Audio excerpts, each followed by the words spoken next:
ठीक है, तो 4 लेक्चर हमारे कंस्टेंट मोशन के हो चुके थे, आज 5वां लेकर आ रहा हूँ और ये लास्ट लेक्चर है कंस्टेंट मोशन पर। ये ध्यान रखना है इस बात को, ये लेक्चर और चौथा लेक्चर लगभग कह सकते हो कि पूरा का पूरा एडवांस लेक्चर है।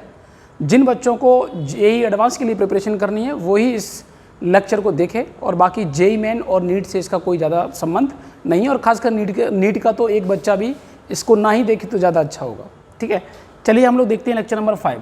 तो कंस्टेंट मोशन में लेक्चर 5 के कुछ ऐसे इलस्ट्रेशन जो मैंने खुद से बनाए हैं और कुछ अच्छी किताबों से जो है कुछ क्वेश्चन मुझे मिले हैं, वो हम आपको सभी कराते हैं एक एक करके। देखिए पहला क्वेश्चन देखो कि जैसे मान लीजिए हमारे पास मूविंग पुली वाला ये क्वेश्चन ले रहा हूँ। मान लीजिए हमारे पास ये पुली है, मूव कर रही है, इसका पोजीशन वेक्टर कुछ टाइम डिपेंडेंट फंक्शन दे रहा हूँ मैं। जैसे मान लीजिए हमारे फॉर एग्जांपल t³ प्लस का 2t दिया है। ठीक है, तो जो पुली है वो टाइम के रेस्पेक्ट में कुछ इस तरीके से वेरी कर रही है, अपनी पोजीशन को इस तरीके से वेरी कर रही है। और वैसे यहाँ पर एक ब्लॉक और है और एक ब्लॉक यहाँ पर B है। ठीक है, ये वाला अगर हम लोग A के बारे में बात करें तो A वाला मान लीजिए सपोज़ ऊपर की तरफ ये अपनी पोजीशन को चेंज कर रही है, और मान लीजिए e की पावर 2t प्लस का t दिया है। हम इसकी वेलोसिटी को फाइंड करना चाहते हैं।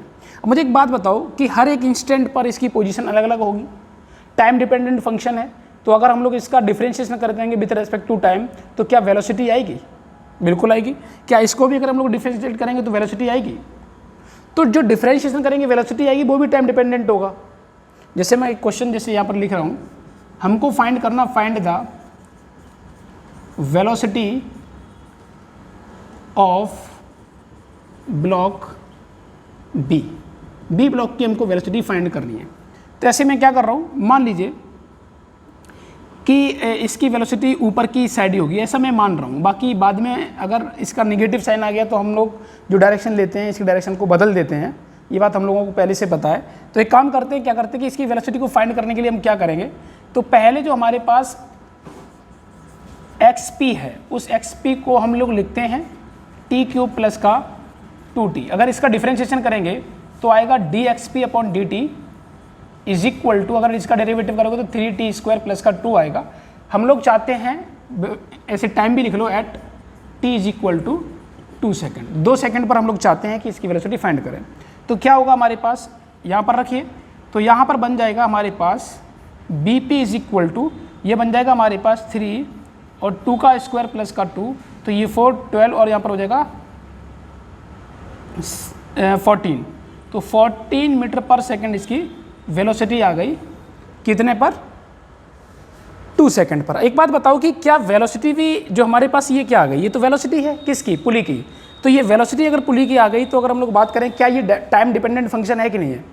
टाइम डिपेंडेंट फंक्शन है। तो टाइम डिपेंडेंट फंक्शन पर अगर आप बताओ तो हर एक इंस्टेंट पर या हर एक टाइम पर क्या इसकी वेलोसिटी अलग अलग होगी कि नहीं होगी?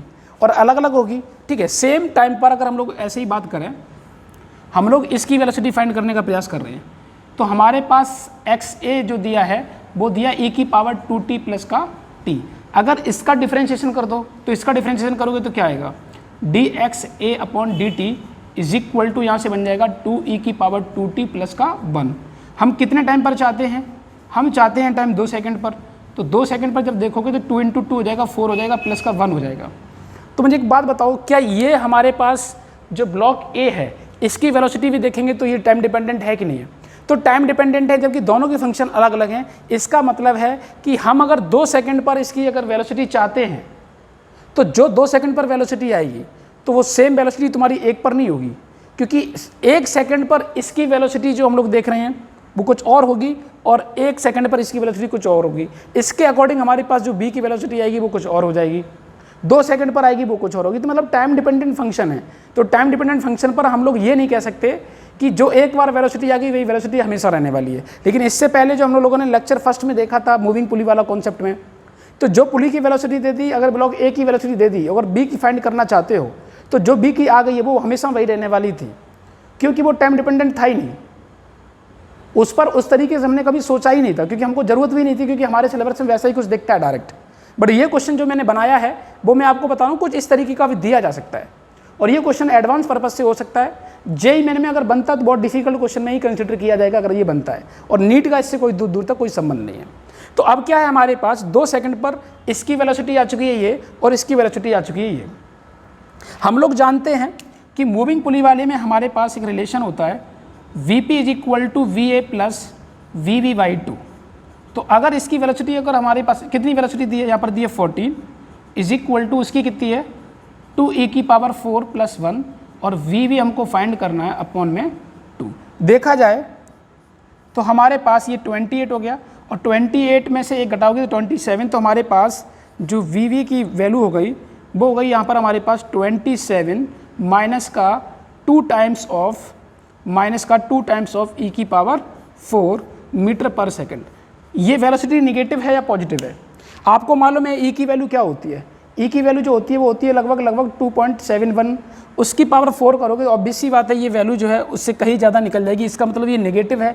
नेगेटिव का मतलब है कि जो डायरेक्शन मैं ऊपर मान रहा हूँ वास्तविकता में ये ऊपर ना होके इसकी वेलोसिटी नीचे की तरफ बनेगी, क्योंकि ऊपर की तरफ मैं पॉजिटिव मान रहा हूँ, क्योंकि ये भी ऊपर जा रहा है ये भी जा रहा है, तो मैंने इनको पॉजिटिव माना है और उसको भी पॉजिटिव माना था ऊपर के हिसाब से, तो वैल्यू नेगेटिव आ गई, ये नेगेटिव वैल्यू है।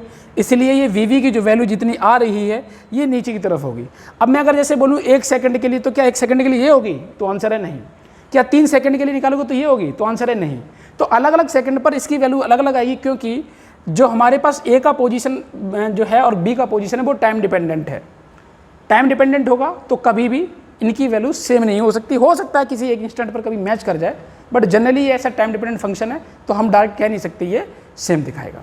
मुझे उम्मीद है कि इस कैटेगरी का अगर क्वेश्चन आएगा तो इस कैटेगरी के क्वेश्चन में आपको दिक्कत नहीं होगी, ठीक है। और किसी कोई दिक्कत आती भी है तो आप मेरे से डायरेक्ट जो है बाई कॉल या बाई कमेंट से आप ये क्वेश्चन को जान सकते हो, अगर और डेप्थ में इसको फील करना है तो। बाकी ऑनलाइन में जिससे ज़्यादा पॉसिबल नहीं है जो मैं आपको बता सकता हूँ, ठीक है। नोट करिए, आगे बढ़ते हैं फिर, ठीक है। ये क्वेश्चन समझ में आ गया? कभी भी अगर आपको ये वाला फंक्शन या ये कोई भी इन दो में से कुछ भी टाइम डिपेंडेंट फंक्शन दिया हो तो एक को आप निकाल सकते हो, और हर एक इंस्टेंट पर वेलोसिटी बदलती जाएगी, जबकि हम लोगों ने लेक्चर 1 में देखा था उनकी वेलोसिटीज़ नहीं बदलती थी क्योंकि वो टाइम डिपेंडेंट फंक्शन नहीं होते थे। चलिए आगे देखिए, और देखो टाइम डिपेंडेंट कैसे क्वेश्चन को कर सकते हैं। ये मूविंग पुली वाला केस हो गया है। अगर हम लोग फिक्स पुली वाला केस अगर लेते हैं तो एक क्वेश्चन उस पर भी देख लेते हैं, वो भी कैसे बनाया जा सकता है। देखिए, जैसे अगर हम लोग बात करें, अगर हम लोग यहाँ से बात करें कि इस तरीके से हमारे पास एक पुली फिक्स है, यहाँ पर एक ब्लॉक हैंग कर रहा है, इसको ब्लॉक मैंने A बोला है। यहाँ पर एक दूर साइड हमारे पास ब्लॉक B है, और यहाँ से इसकी जो हाइट है वो मान लीजिए कि सपोज 4 मीटर है, ठीक है। अभी इनिशियली इसकी दूरी जो दी गई है वो 12 मीटर दी है। अच्छा, जब ये पोजीशन अपना चेंज कर रहा है ब्लॉक बी ऐसे मूव कर रहा है और ये ऐसे मूव कर रहा है, हमको इस ब्लॉक A की वेलोसिटी फाइंड करनी है। अगर इसकी पोजीशन किस तरीके से चेंज हो रही है उसको देखो। मैंने लिखा t³ + 1 मीटर। कुछ इस तरीके से ये टाइम डिपेंडेंट फंक्शन है हमारा x का, इस तरीके से अपने पोजीशन को चेंज कर रहा है। हमको क्या फाइंड करना है? हमको फाइंड करना है VA एट t = 2 सेकेंड। अब देखिए कैसे करना है, जरा इस चीज़ को समझो। सबसे पहली बात है कि हमें इसकी वेलोसिटी फाइंड करनी है, तो इसकी वेलोसिटी पता होनी चाहिए, क्योंकि अगर फिक्स पुली रहती है तो हमको एक बात मालूम है कि रस्सी के डायरेक्शन में अगर इसकी वेलोसिटी जो भी होगी वो इसके बराबर हो जाएगी। तो हम कितने सेकंड पर चाहते हैं? 2 सेकंड पर। तो 2 सेकंड पर ये पहुँचेगा कहाँ, हमें सबसे पहले वो पता होना चाहिए। तो एक काम करते हैं, यहाँ पर वैल्यू रखते हैं हम। सॉल्यूशन अगर इसका निकालें तो हम लोग क्या करेंगे कि एट t = 2 सेकेंड अगर हम लोग देखेंगे तो XB जो आएगा वो t³ + 1 होगा, जो कि ये वैल्यू हो जाएगी 9 मीटर। और 9 मीटर का मतलब ये है कि 2 सेकेंड पर ये कुछ ऐसे दिखेगा। यहाँ पर 2 सेकेंड पर यहाँ से ये 9 मीटर चल चुका होगा तो दूरी यहाँ से बचेगी 3 मीटर। और अगर इस एंगल को अगर हम लोग थीटा मान लें तो हमको मालूम है कि टेन थीटा देखा जाए तो टेन थीटा यहाँ से कितना आएगा, टेन थीटा हो गया यहाँ से परपेंडिकुलर बाई बेस, और हमको मालूम है कि tan theta is equal to 4 अगर 3 लिखोगे तो थीटा की वैल्यू यहाँ से देखा जाए तो कितना हो जाएगा 53। ठीक है, तो यहाँ से देखें तो एक काम करते हैं कि इस जगह पर इसकी वेलोसिटी क्या होगी इस particular time t is equal to 2 second पर, 2 सेकेंड पर, ये कितने पर आया t इज इक्वल टू 0 पर। इस टाइम पर वेलोसिटी क्या होगी, तो हम एक काम करते हैं, जो हमारे पास फंक्शन दिया इस फंक्शन का डिफरेंशिएशन करते हैं, dx b by d t is equal to हो जाएगा हमारे पास क्या फंक्शन दिया है, हमारे पास फंक्शन दिया तो लिखा है 3t²। अगर इसकी वैल्यू रखेंगे तो हमारे पास वेलोसिटी जो आएगी वो आएगी 2 रखोगे तो यहाँ से आ जाएगा 12 मीटर पर सेकेंड। तो इसकी जो वैल्यू है वो यहाँ पर 12 मीटर पर सेकेंड है, इसका कंपोनेंट करोगे तो 12 cos थीटा आएगा, और 12 cos थीटा इसके बराबर होना चाहिए। तो क्या लिखोगे, 12 cos थीटा की वैल्यू कितनी दी है 53 डिग्री, ये आपने निकाल लिया। ठीक है, तो 12 cos 53 की वैल्यू v के बराबर होना चाहिए, क्योंकि मैंने आपको बता रखा है फिक्स पुली में कि जो कंपोनेंट इस रस्सी के लॉन्ग आ जाएगा वो हमेशा इसके इक्वली होगा। तो ये वैल्यू जो वेलोसिटी हमारे पास ए ब्लॉक की है वो इसके बराबर होनी चाहिए, और जबकि थीटा हमने फाइंड कर लिया यहाँ से, तो जो ये हमारे पास मैंने इसको रख दिया। हमको मालूम है कि cos 53 की वैल्यू जो होती है वो 3/5 होती है, यहाँ से देखोगे VA, तो VA की वैल्यू जो आ गई वो आ गई आपके पास 36/5 मीटर पर सेकेंड। तो ध्यान रखना इस तरीके का क्वेश्चन आपको मिल सकता है। जैसे मैंने एक फंक्शन अपना पर्टिकुलर मैंने एक फंक्शन ले लिया, मैंने एल्जेब्रिक फंक्शन ले लिया, ट्रिग्नोमेट्रिक हो सकता है, लॉगरिथमिक हो सकता है, एक्सपोनेंशियली हो सकता है, दुनिया में जितने भी फंक्शन है वो सारे फंक्शन यहाँ पर यूज किए जा सकते हैं, उस पर बेस्ड ये क्वेश्चन बनाया जा सकता है। सेम जो पीछे वाला मूविंग पुली वाला भी किया, वो भी एक मैंने क्वेश्चन लिया, एक इलस्ट्रेशन लिया, दुनिया में जितने भी मैथमेटिक्स के फंक्शन हैं वो सारे फंक्शन यूज करके कोई भी क्वेश्चन बनाया जा सकता है, उसमें कोई बहुत बड़ी चीज़ नहीं है। तो ध्यान रखना, मैं एक रफ आइडिया दे रहा हूँ कि ऐसा भी सोचा जा सकता है। ठीक है, ये भी क्वेश्चन मैंने बनाया, पीछे वाला भी बनाया। ठीक है, तो उम्मीद करता हूँ ये आपको समझ में आए होंगे। चलिए ये नोट करो, फिर आगे देखते हैं। चलिए आगे देखिए, तो ये जो मैंने आपको मूविंग पुली और फिक्स पुली पर क्वेश्चन कुछ करा दिए हैं टाइम फंक्शन पर, है ना, तो किस तरीके से टाइम डिपेंडेंट हो सकता है। और आगे देखिए कुछ और डिफरेंट इलस्ट्रेशन लेते हैं, और ऐसे इलस्ट्रेशन जो जनरली हम लोग नहीं देखते हैं, बट मुझे लगता है कि काफ़ी इम्पोर्टेंट हमारे लिए हैं और ये क्वेश्चन पूछे जा सकते हैं। और वो कैसे होंगे, अब ये होगा कि एक पुली के ऊपर एक पोर्शन की रस्सी पड़ी हुई है और एक दूसरे डिफरेंट रेडियस की पुली पर एक और रस्सी दूसरी पड़ी है। अब दोनों जो पुली हैं दोनों की रेडियस अगर अलग अलग होती है, तो अगर एक ब्लॉक अगर नीचे जाता है दूसरा वाला अगर ऊपर जाएगा, तो जो हम लोग फिक्स पुली में जो कॉन्सेप्ट लेके चलते थे कि जितने से ये नीचे जा रहा उतने से ऊपर जाएगा, बट वो तब होता था कि एक ही रेडियस पर जो रस्सी पड़ी थी वो हमारा सेम पड़ी थी। तो अब यहाँ पर कुछ क्वेश्चन हम लोग डिफरेंट टाइप के लेने वाले हैं। आप यहाँ पर देख सकते हैं, कैसा मैं एक इलस्ट्रेशन लेता हूँ उसी से चीज़ों को समझते हैं। देखो, जैसे कि एक हमारे पास ये पुली है, इसका सेंटर सेम है, और एक और हमारे पास पुली है, ये सेंटर अलग है। यहाँ पर हमने क्या किया कि इसकी रेडियस को मैंने बोला R1 और इसकी रेडियस को मैंने बोला R2। जो हमारे पास रेडियस है इनर वाले की वो R1 और बाहर वाले की R2। मैंने यहाँ से क्या किया, एक ब्लॉक इनर वाली रेडियस पर एक मैंने लटकाया, ब्लॉक मैंने A बोला, और बाहर वाली रेडियस पर एक ब्लॉक B लटकाया। ठीक है, ये हमारे पास सिचुएशन दी है। मैंने ये बोला सपोज़ कि इस वाले की वेलोसिटी v है और वो डाउनवर्ड है, ब्लॉक A की वेलोसिटी v है तो डाउनवर्ड है। बट अगर मान लो कि इनकी रेडियस अगर हमारी डिफरेंट ना होती, सेम रहती, एक ही पुली पर दोनों होते, तो जितने से ये नीचे जा रहा उतने से ऊपर जाता है, जो कि हमने कंस्टेंट मोशन का लेक्चर फर्स्ट में ये देखा था कि फिक्स पुली का कॉन्सेप्ट यही होता था कि अगर जितने से ये नीचे जाएगा उतने से ये ऊपर जाएगा। बट डिफरेंट रेडियस की अगर पुली पर अगर हमारे ब्लॉक अगर अलग अलग लटके हुए हैं, तो ध्यान रखना ये हमारा डायरेक्ट क्वेश्चन नहीं है, हम इसको दूसरे मेथड से देखेंगे। वो कैसे करेंगे, हम इसे दो तरीके से देखेंगे, एक जो वास्तविकता में ये कहाँ से आता है और दूसरा हमको करना कैसे है जल्दी, वो हम आपको बताते हैं। तो सबसे पहले हमारे पास ये है मेथड 1 देखते हैं, मेथड 1 में कैसे इस क्वेश्चन को कर सकते हैं वो देखिए। अच्छा, अगर बात करें तो इस पॉइंट के बारे में बात करें, इस पॉइंट के बारे में और इस पॉइंट के बारे में जो पुली के यहाँ पर कांटेक्ट में है। मुझे एक बात बताओ कि अगर ये नीचे की तरफ जा रहा है तो ये पॉइंट किधर जाएगा? नीचे की तरफ जाएगा। ऑब्वियस सी बात है कि ये उतने से ही जाएगा जितने से ये जा रहा है, भाई रस्सी का ही पॉइंट है, तो जितने से ये जाएगा उतने से ये भी जाएगा। बट अगर हम लोग सर्कुलर मोशन की अगर कंडीशन को पढ़ें तो सर्कुलर मोशन की कंडीशन क्या होती है कि अगर ये रेडियस r है और ये ओमेगा से अगर घूम रहा है तो इसकी tangential velocity v equal to r omega होता है, ये बात हम लोग जानते हैं, ठीक है। सेम कंडीशन अगर हम लोग यहाँ से बात करें तो इसकी रेडियस r1 है और ये पॉइंट अगर हमारा नीचे की तरफ जा रहा है तो कन्फर्म है कि ये वाला ऊपर जाएगा, और ये ऊपर जाएगा तो हमने ये जितना से ये ऊपर जा रहा होगा, ठीक है, हमको यही फाइंड करना है, हमको इसी की वेलोसिटी फाइंड करनी है ना। तो ये ऊपर जा रहा तो सीधी सी बात है ये ऊपर जा रहा होगा। हमें एक चीज़ मालूम है कि जब भी एक सेंटर होता है और एक सेंटर से अगर आप डिफरेंट पॉइंट पर अगर आप वेलोसिटी पूछते हो तो एक चीज़ हमारे लिए कॉमन होती है, वो होती है एंगुलर वेलोसिटी। मैं क्या बोलना चाहता हूँ ज़रा ध्यान से देखो। मैंने बोला कि जैसे सर्कल एक है, इस पॉइंट से ये सेंटर है, इसका ओमेगा 1 है, एक ये पॉइंट है यहाँ से r1 रेडियस पर, एक पॉइंट और है यहाँ से r2 रेडियस पर। तो अगर हम इसकी वेलोसिटी v1 और v2 पूछूं तो मुझे मालूम है कि v1 is equal to r1 omega होगा और v2 is equal to r2 omega होगा।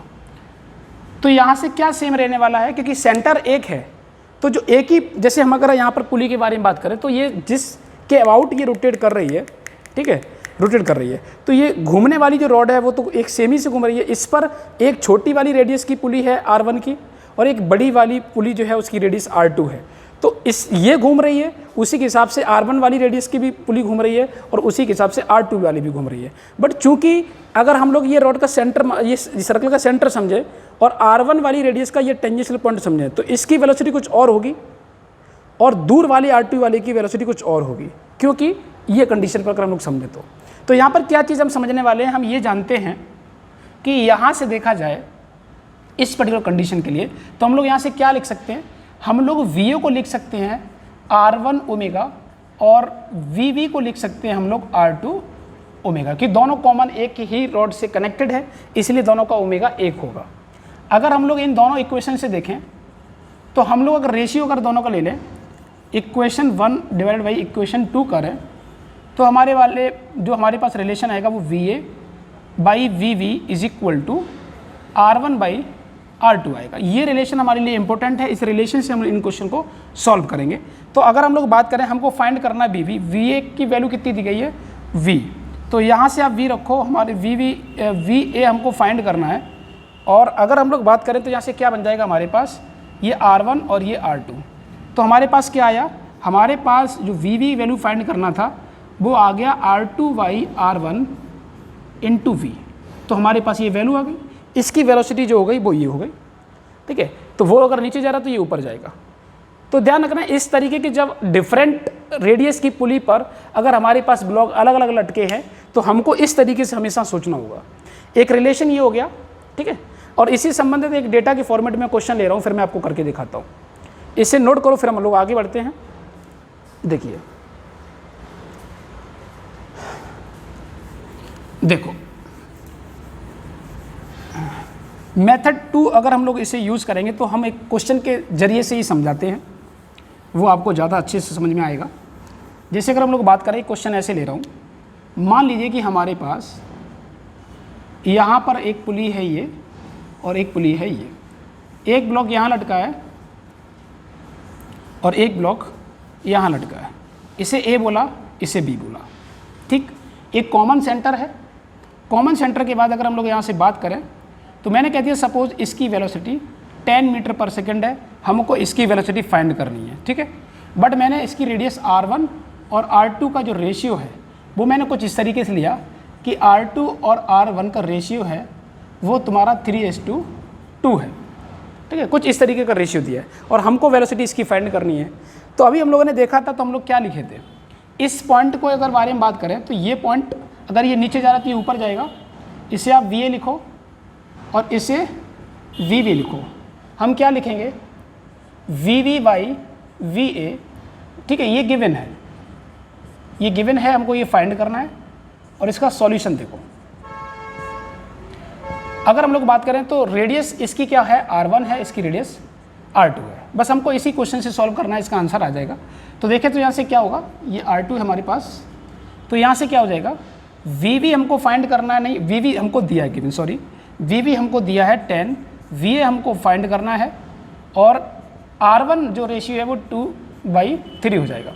तो इसको इधर ले आओ, हमारे पास हो जाएगा 3 × 10/2, तो इसे कटा, ये 5 हो गया। हमारे पास वी की वैल्यू 15 मीटर पर सेकंड हो गया। एक मेथड हमारे पास ये है, मेथड अगर 2 के बारे में, ये मेथड 1 है, मेथड 2 के बारे में अगर हम लोग बात करें तो सीधे कर सकते थे हम लोग। देखो कैसे कर सकते थे इसको। अगर मैं बोलूं कि सपोज इसको x खींचा, अगर मैंने इसको x खींचा तो ये कितना जाएगा, तो जो रेशियो है उसी के अकॉर्डिंग हमको देखना पड़ेगा। ये कितना जाएगा, ये जाएगा 2x/3। अगर इसे खींचा तो ये ऊपर की तरफ जाएगा 2x/3। भाई सीधी सी बात है, अगर ये ज़्यादा जो हम रेशियो ले रहे हैं यही रिलेशन ही है।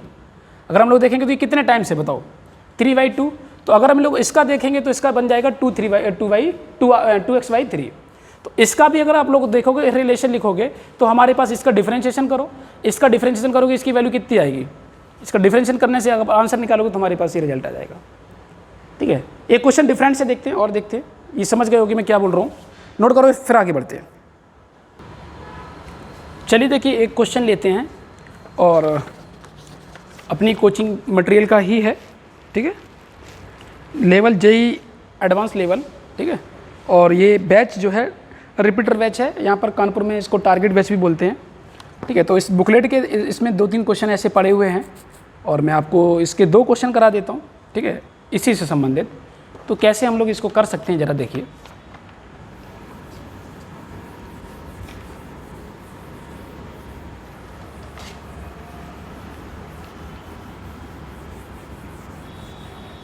देखिए क्वेश्चन नंबर जो है 78,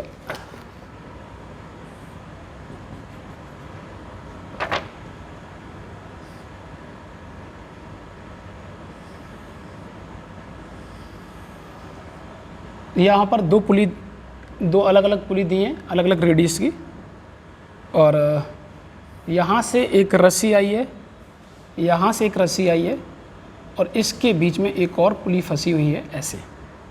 इस जगह पर एक ब्लॉक ए है और यहाँ वाले पर एक ब्लॉक बी है। आपको लग रहा होगा यहाँ पर अलग अलग रेडियस की हमारे पास दी है।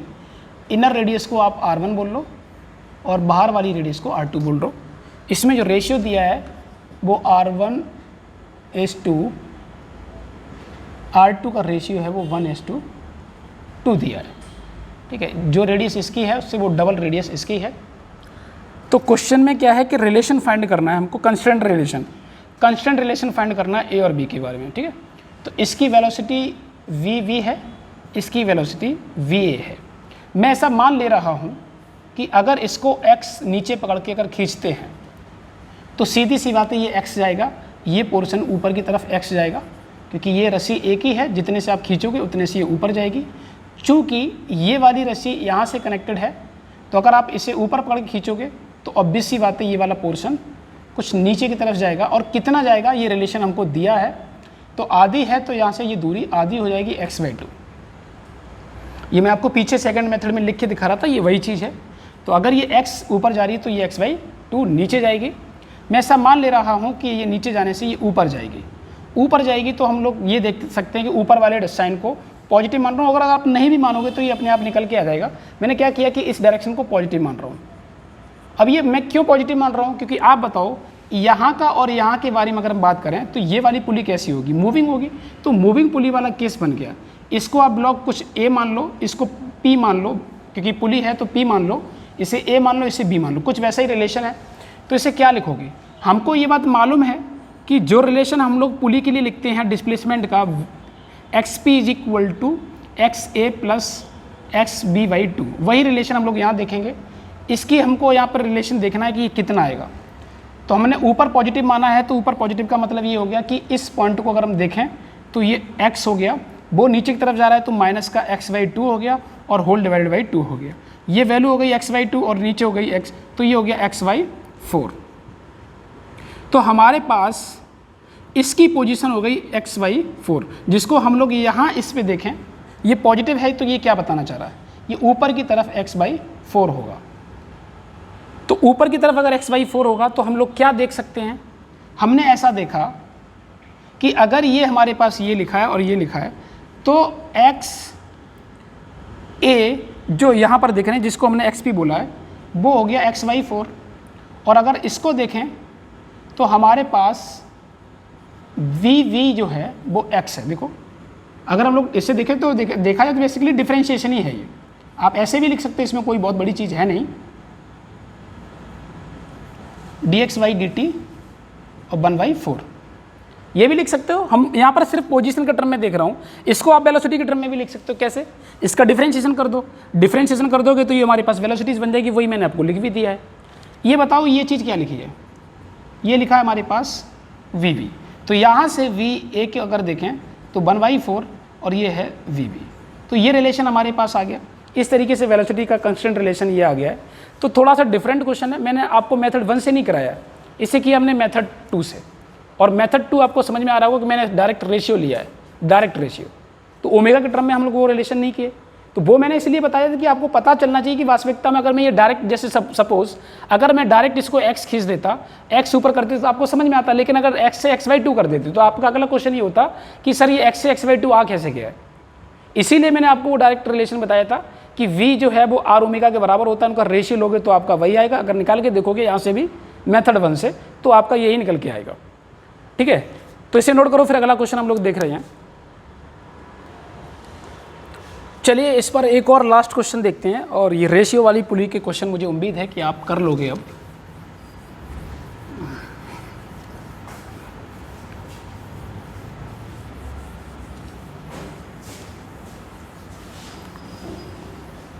और ये क्वेश्चन जो मैं आपको करा रहा हूँ, ये वाला क्वेश्चन जो कराने वाला हूँ और जो कराया हूँ, ये दोनों के दोनों क्वेश्चन आशीष अरोड़ा सर के हैं। सभी लोग अच्छे से जानते होंगे आशीष सर को।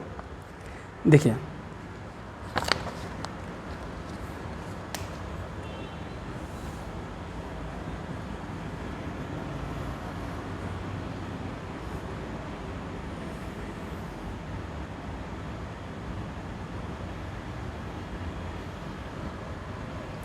यहाँ पर 3 पुली दी हैं डिफरेंट रेडियस की। ठीक है, आप यहाँ पर मैं एक काम कर रहा हूँ, इसको पुली 1 बोल रहा हूँ, इसे 2 बोल रहा हूँ, इसे 3 बोल रहा हूँ।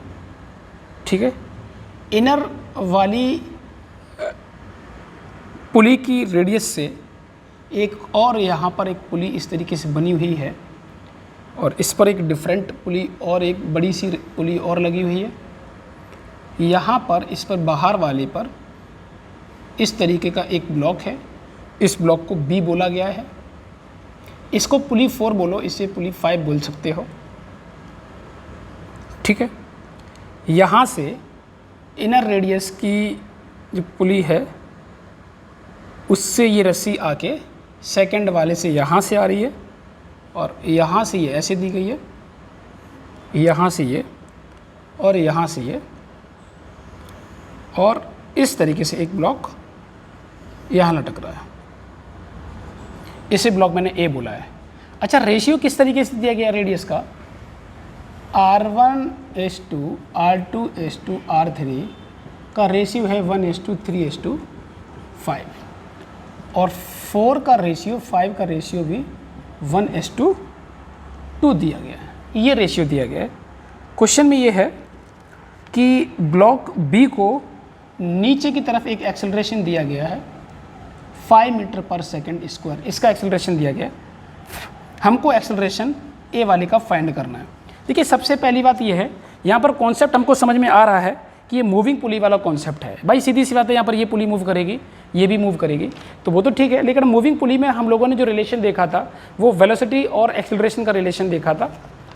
ठीक है, तो एक मैं आपको बता देना चाहता हूँ, कुछ यहाँ पर ध्यान से सुनना। अगर मूविंग पुली का कॉन्सेप्ट पर अगर देखें तो XP को हम लोग लिखते हैं XA प्लस XB/2, तो जो रिलेशन इसका है वही रिलेशन वेलोसिटी का होता है। और वही रिलेशन हमारा एक्सेलरेशन का भी होता है। तो इसमें चौंकने वाली बात नहीं है। अगर मैं डिस्प्लेसमेंट का रिलेशन लिख रहा हूँ तो आपको वही रिलेशन वेलोसिटी का भी मानना है, वही रिलेशन एक्सेलरेशन का मानना है, ध्यान रखना, ठीक है। देखिए कैसे करना है, इसमें एक्सेलरेशन ये दिया, तो हम एक मान लेता हूँ कि इसको नीचे की तरफ x खींचा जा रहा है, तो कन्फर्म है कि ये नीचे की तरफ यहाँ पर x आएगी, तो ये कितना हिस्सा जाएगा, x/2, क्योंकि रेशियो देखो भाई ये बड़ा है तो ये 2 टाइम्स और ये तुम्हारा, तो इसका मतलब है अगर ये x खींचा गया तो छोटी वाली पुली पे जो रस्सी है वो x/2 जाएगी, ये भी छोटी वाली है, इन दोनों का रेशियो 1:1 है, इसलिए ये वाली भी ऊपर की तरफ x/2 आएगी। इसका रेशियो और सेकंड वाली रेशियो, क्योंकि ये 1 और 2 में रेशियो आएगा 1 वही 3 टाइम्स, तो 3 टाइम्स करोगे तो अगर ये ऊपर जा रही तो ये नीचे की तरफ आएगी, ठीक है। और ये कितना हो जाएगा हमारे पास 3 टाइम्स ऑफ x/2। ये समझ पा रहे हो ना, ये रस्सी पूरी एक है और इन दोनों की पुली का रेशियो एक ही है, इसलिए ये x/2 हो गई। x/2 ये क्यों हो गई, क्योंकि ये x है तो ये x/2, तो ये x/2 है तो इसके 3 टाइम्स ज़्यादा है तो ये 3x/2 हो जाएगा, क्योंकि ये फिक्स पुली कॉन्सेप्ट बन रहा है इधर वाली में, क्योंकि ये पुली मूव कहाँ कर रही है, तो अगर ये ऊपर जा रहा है तो नीचे जाएगी, लेकिन कितने टाइम्स रेडियस बढ़ी है, 3 टाइम्स, इसलिए हमने 3 टाइम्स कर दिया ये 3x/2। अब हम ऐसा मान लेता हूँ कि ये पुली नीचे की तरफ पॉजिटिव ले लिया मैंने, सपोज नीचे की तरफ ये पॉजिटिव है, तो इसे कैसे लिखेंगे, इसे पुली P1 मान ले रहा हूँ, इसे P2 मान ले रहा हूँ। तो अगर हम लोग इस 1 के हिसाब से निकालेंगे तो xp1 अगर देखा जाए तो हमारे पास आ जाएगा, पॉजिटिव ये है तो इसे हम लिख रहे हैं 3x/2 और ये नेगेटिव है तो x/2 अपॉन में 2, तो देखा जाए 3x/2 और x/2 तो x हो गया और x में ये x/2 बन गया।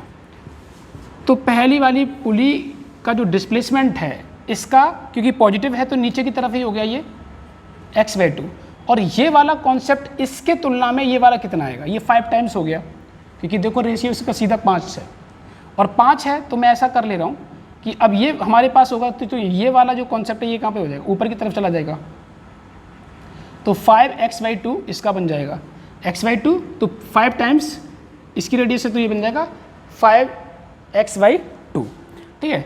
अब यहाँ पर मैं क्या कर रहा हूँ, फिर से यहाँ पर कॉन्सेप्ट क्या है, नीचे वाले को ही हम पॉजिटिव मान रहे हैं, ठीक है। तो हम क्या करेंगे, जैसे हमने यहाँ निकाला वैसे ही xp2 का भी कॉन्सेप्ट देखेंगे तो क्या होगा, इस वाले को लिखो आप x/2, इस वाले को लिखो माइनस का 5x/2 और अपॉन में 2, तो ये कितना हो जाएगा x/2 और ये 5x/2, तो यहाँ से 2x/2 हो जाएगा, तो यहाँ से हो जाएगा मतलब 2x, नीचे 2 है तो यहाँ से कट गया, हमारे पास x आ गया, तो xp2 कितना आ गया x, मतलब क्या है कि ये वाला ऊपर की तरफ x जाएगा।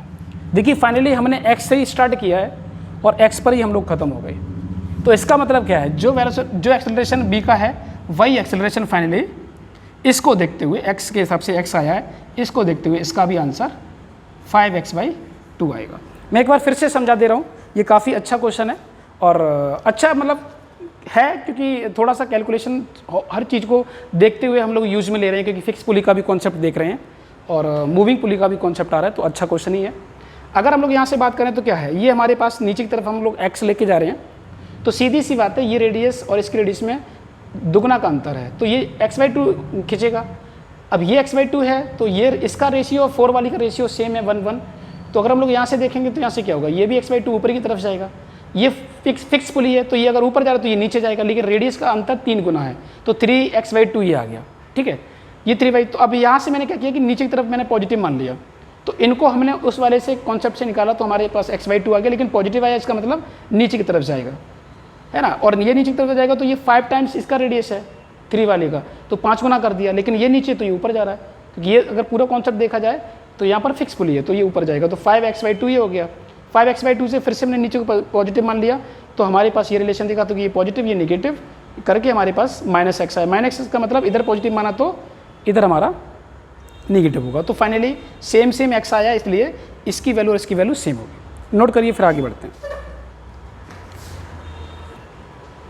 चलिए आगे देखिए, 2 क्वेश्चन और करा रहा हूँ, एडवांस लेवल के हैं, और ये दोनों question Pearson publication Sardana sir के क्वेश्चन, मैंने किताब जब पढ़ी तो 1-2 क्वेश्चन मुझे अच्छे लगे कंस्टेंट रिलेशन में, वो मैं आपको करा देता हूँ। देखिए कुछ इस तरीके का दिया है,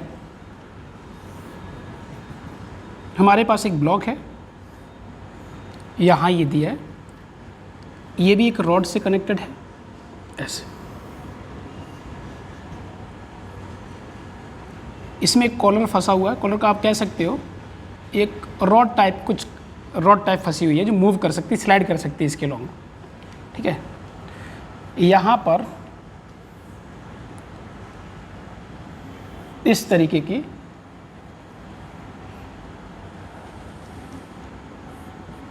एक और रॉड इससे कनेक्टेड है, और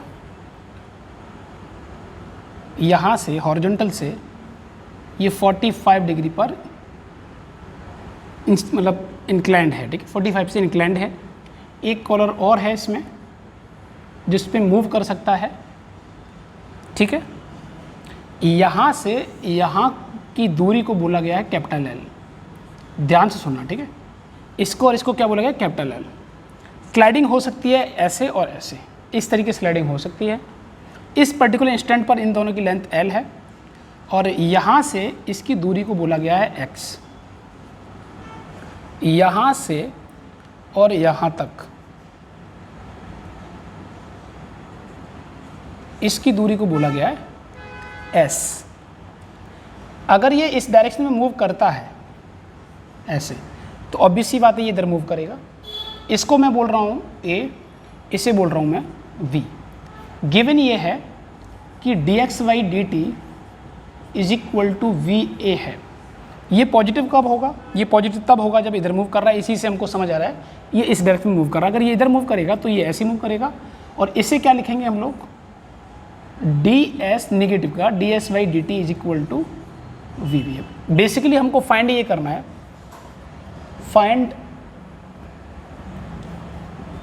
find v v in terms of VA, X and S। हमें इसके टर्म में फाइंड करना है। तो एक काम कर सकते हो आप, स्क्रीन को पॉज करो और इस क्वेश्चन को ट्राई करो। मैं आपको बता रहा हूँ ये क्वेश्चन कैसे करना है, वो देखिए। देखो, अगर हम लोग इसका कंपोनेंट करें तो इसका कंपोनेंट एक इधर आएगा यहाँ से लेके, तो इसका कंपोनेंट एक इधर करोगे तो एक कंपोनेंट आएगा यहाँ से s cos 45 और यहाँ पर आएगा s sin 45। तो अगर देखा जाए तो ये दूरी कितनी हो गई, ये बन गया हमारे पास राइट एंगल ट्रायंगल। क्या हो गया, राइट एंगल ट्रायंगल। इसे लिखोगे तो ये हो जाएगा sy√2 और ये भी हो जाएगा sy√2 और ये हो जाएगा हमारे पास x। तो क्या मैं इस राइट एंगल ट्रायंगल में ऐसा लिख सकता हूँ, इसे पॉइंट में C बोले दे रहा हूँ, इन ट्रायंगल ABC। अगर हम लोग देखें तो यहाँ से क्या देख सकते हैं, देखो ट्रायंगल ABC में देखेंगे तो हम लोग लिख सकते हैं कि L² is equal to S/√2 का होल स्क्वायर और प्लस का x/√2 का होल स्क्वायर। ऐसा हम लोग यूज़ कर सकते हैं, ठीक है। आगे इसको हम आगे बढ़ाते हैं, बट चूंकि जो इनके बीच में जो रॉड ये लेंथ फंसी है ये तो चेंज होने वाली नहीं, ये कांस्टेंट है। तो जो भी मोशन करेगी वो फिक्स है, इसे हम बोलेंगे ये कांस्टेंट है, ठीक है, ये कांस्टेंट है। तो एक काम करते हैं, पहले से पूरा खोलते हैं। यहाँ से हो जाएगा s²/2 और यहाँ से लिखोगे तो होगा x² प्लस s²/2 प्लस का 2 times of x into s/√2। यहाँ से देखोगे तो हमारे पास ये वैल्यू आएगी, वो आएगी x² प्लस s² और प्लस का √2 xs। तो दोनों वेरिएबल हैं, क्योंकि अगर x खिसकेगा तो x भी हमारा घटेगा, तो दोनों ही वेरिएबल हैं। ये कांस्टेंट है, डिफरेंशिएशन करते हैं तो ये 0 हो जाएगा।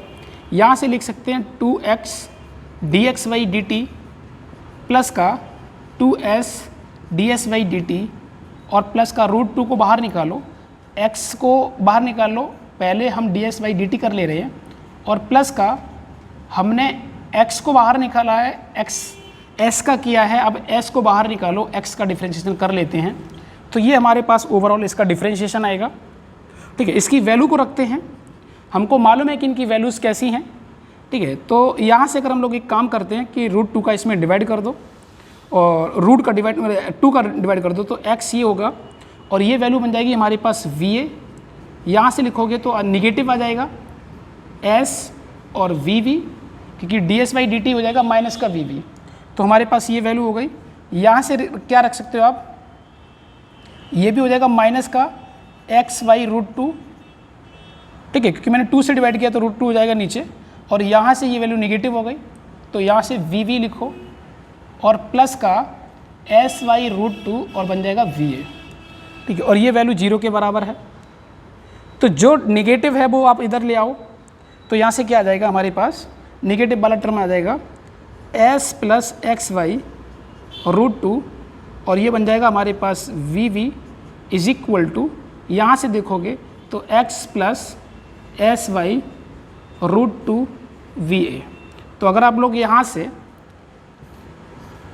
वी वी की वैल्यू देखोगे तो हमारे पास आ जाएगी x plus s y root two upon आ जाएगी हमारे पास s plus x y root two into v ए।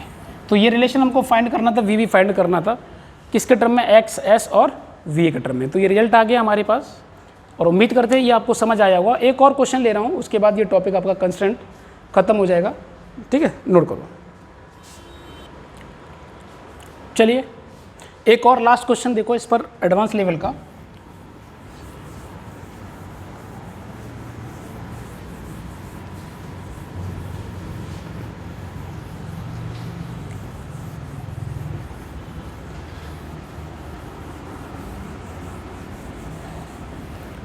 देखिए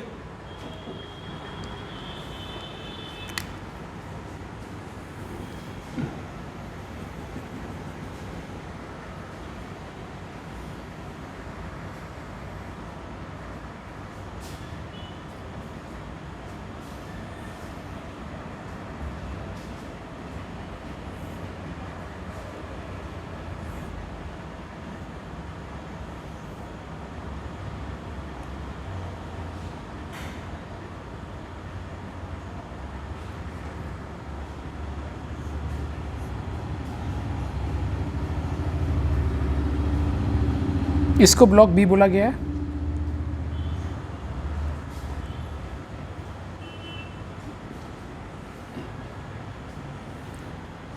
यहाँ से यहाँ की दूरी को बी बोला गया है।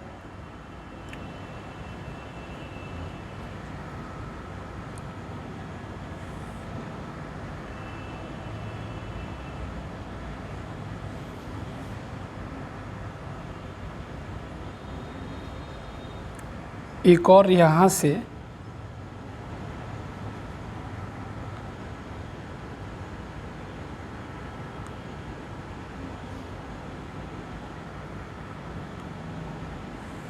ऐसे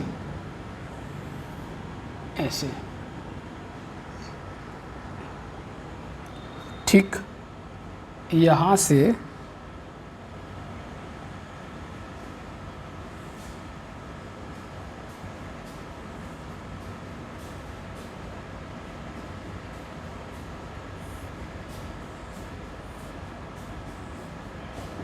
एक कुछ मूविंग व्हीकल कह सकते हो, या कुछ भी बॉडी ले सकते हो, मूविंग बॉडी बोल सकते हो, वो यहाँ पर इस तरीके से फंसा हुआ है, ठीक है। इसे हमने ए बोला है। इस जगह से इसकी दूरी है यहाँ से बाई, और इस जगह से यहाँ की दूरी है एक्स। इतना क्वेश्चन में तो दिया है। अब ध्यान से सुनो मैं क्या कह रहा हूँ। क्वेश्चन में क्या पूछा गया है कि हमको इन दोनों का वेलोसिटी कंस्टेंट बताना है। क्वेश्चन है find the relationship between v a and v b. मान लीजिए कि ये नीचे की तरफ जा रहा है वी ए, तो ये ऊपर की तरफ जाएगा वी बी। हमें इन दोनों का रिलेशन फाइंड करना है। अब दोनों का रिलेशन फाइंड करना है तो क्या कर सकते हैं, ज़रा ध्यान से देखना। अगर हम लोग इसकी पूरी लेंथ के बारे में बात करें तो रस्सी की पूरी लेंथ हम मान सकते हैं full length of string is capital L. और वो कैपिटल एल किसके बराबर होगा वो देखो, वो एल क्या 2 टाइम्स ऑफ एक्स के बराबर होगा, प्लस जो ये बना है राइट एंगल ट्रायंगल, तो हम लोग इसको देखें ये चीज़, तो ये राइट एंगल ट्रायंगल है, ये बी है और ये बाई है, तो इसे क्या लिखोगे अंडर रूट में b square plus y square, same 2 times of ये हो जाएगा, तो कुल मिला के 3 times of b square plus y square हो जाएगा। ठीक है, तो इतना पोर्शन हमारे पास ये लेंथ का दिया है, टोटल रस्सी जो है वो इसके बराबर दी गई है। हमको मालूम है ये चेंज नहीं होने वाला है, चेंज जो होगा वो यही होगा। तो कौन चेंज हो सकता है? इसके मोशन करने से जब पुली नीचे की तरफ आएगी तो बाई बदल जाएगा, और वो अगर नीचे आएगा तो ऊपर जाएगा तो एक्स बदल जाएगा। बी जो है पुली और इन दोनों की लोकेशन में कोई चेंज नहीं आएगा, ये फिक्स है, ये फिक्स है। बी कांस्टेंट है, एक्स और वाई तुम्हारा वेरिएबल है, तो यही तुम्हारे पास डिफ्रेंशिएट होंगे, बाकी तो ये बी कांस्टेंट ही है। तो डिफ्रेंशिएट करो इसे, ये 0 के बराबर होगा, इसे एक्स लिखो, इसे लिख सकते हैं हम लोग dx by d T, dx by d T. X ये ऊपर जाने से ये एक्स बढ़ेगा घटेगा, तो इसे बाद में हम लोग निगेटिव लिख देंगे। अभी के लिए आप देखिए डिफ्रेंशिएशन करेंगे तो क्या आएगा, ये आ जाएगा हमारे पास 3, इसका डिफ्रेंशिएशन करोगे तो आएगा नीचे की तरफ 2 टाइम्स ऑफ अंडर रूट में v square plus by square, इसके अंदर ये तो कांस्टेंट ही हो गया, इसे करोगे तो आपका आएगा 2 टाइम्स ऑफ बाई और आ जाएगा d y by d t, ये हमारे पास इसका डिफ्रेंशिएशन होगा। ठीक है, अब देखिए यहाँ से 2 से 2 कट गया, अगर हम लोग यहाँ से देखें तो ये वैल्यू क्या है, माइनस का वी वी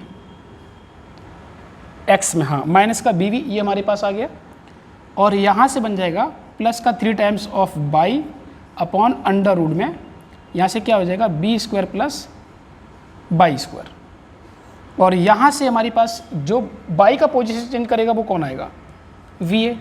तो अगर हमको जो रिलेशन देखना था वो रिलेशन यही आ गया, रिलेशन यहाँ से क्या आ जाएगा, यहाँ से आ जाएगा 2 times of b v is equal to 3y upon under root में b square plus by square, और ये हो जाएगा हमारे पास वी ए। ठीक है, तो ये रिलेशन आ गया, यही हमने रिलेशन फाइंड करना था, कंस्टेंट रिलेशन। तो इस तरीके से बहुत सारे क्वेश्चंस बनाए जा सकते हैं, बहुत सारे क्वेश्चंस आपसे एग्जाम में पूछे जा सकते हैं, बशर्ते आपको कुछ चीज़ों को, इतने क्वेश्चन कराने का मेरा सिर्फ एक ही लॉजिक था कि जितने भी भारत में जितनी भी किताबें हैं उससे कहीं ना कहीं हमने क्वेश्चन देखे हैं, और मुझे लगा कि यार इस वैरायटी के अगर हर एक क्वेश्चन बच्चे को कराया जाए और इससे संबंधित कोई भी क्वेश्चन बनाया जाएगा तो इसी कॉन्सेप्ट पे ही सारे क्वेश्चन बनाए जाएंगे। तो जब आपको सारी चीज़ें अगर पता रहेंगी, जितने भी वैरायटी के क्वेश्चन मैंने आपको कराई, अगर वो सारे कॉन्सेप्ट अगर एक बार आपने रिवाइज करके अगर प्रॉपर तरीके से पढ़ा, तो गारंटी इस बात की लगभग जो बच्चा पढ़ता है वही सिलेक्ट होता है, जो नहीं पढ़ता तो कैसे सिलेक्ट हो जाएगा। वो किसी से भी पढ़े, ना पढ़ने वाला बच्चा तो वैसे ही सिलेक्ट नहीं होता, वो कहीं भी पढ़ ले। पढ़ने वाले ही बच्चे की बात कर रहा हूँ, तो जो पढ़ने वाला बच्चा होता है उसके लिए मैटर करता है एक अच्छे टीचर का और एक बेस्ट टीचर का, ना, तो वो फ़र्क पड़ता है, तो उसके लिए फ़ायदा होता है। जो पढ़ता है तो बहुत कुछ सीखना चाहता है, तो मतलब कुछ चीज़ें ऐसी हैं जो मुझे लगा कि आपको जो है बताना चाहिए। ठीक है, तो ठीक है बेटा, आप पढ़ते रहो, इन चीज़ों को आप कंटिन्यू करते रहो। हमारी तरफ से आपके लिए ऑल द बेस्ट।